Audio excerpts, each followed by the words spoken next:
मोदी का चहेता content creator जिसको बेस्ट कंटेंट क्रिएटर का अवार्ड दिया था मोदी जी ने, जिसके पॉडकास्ट में बड़े बड़े मंत्री, बड़े बड़े सेलिब्रिटीज आते हैं, जो हिंदुत्व का भी ढोंग करता है और आध्यात्म का भी। नाम है रणबीर इलाहाबादिया।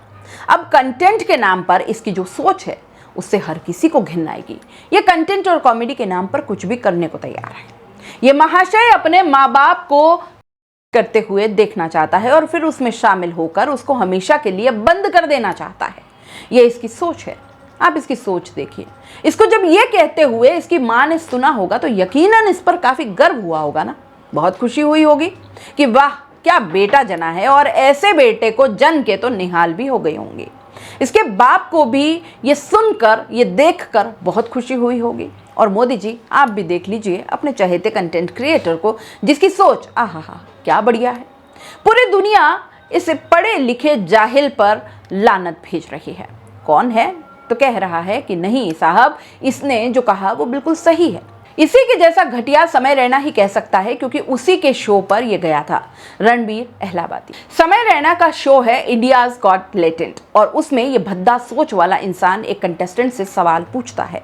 अपने माता और पिता को जीवन भर यौन संबंध करते हुए देखना चाहते हैं या उनकी क्रिया में शामिल होकर के इसको हमेशा के लिए रोक देना चाहते हैं। ये कथित रूप से इंसान आखिर ये क्या कहना चाह रहा है, ये थॉट प्रोसेस आखिर क्या है। मतलब सोचिए, ये घटिया इंसान आखिर क्या सोचकर इसने ऐसा पूछा होगा। और जब ये पूछता है तो समय रैना जैसे जो कॉमेडी के नाम पर गाली गलौज के अलावा कुछ नहीं कर सकते, वो ठहाके लगाते हैं, और बाकी जो जनता नीचे बैठी है, अब वो असली है या नकली है, मगर तालियां जरूर बजाती है।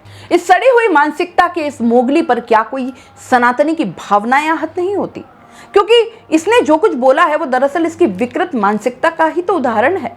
खुद को इन्फ्लुएंसर और खुद को कंटेंट क्रिएटर बोलने वाला अब व्यूज और सब्सक्राइबर्स के लिए ये टुच्ची हरकतें बोलेगा। क्या इस तरह ये युवापन के दिमाग में भूसा भरेगा? सुनने में आया है कि मुंबई के चीफ मिनिस्टर ने, देवेंद्र फडणवीस ने, इस पर कार्रवाई करने की बात कही है, लेकिन सच में तो इसको जूते मारने चाहिए। सोशल मीडिया पर लोग काफी गुस्सा निकाल रहे हैं और हर कोई यही बोल रहा है कि शायद ये घर पर ऐसा ही करते देखता होगा।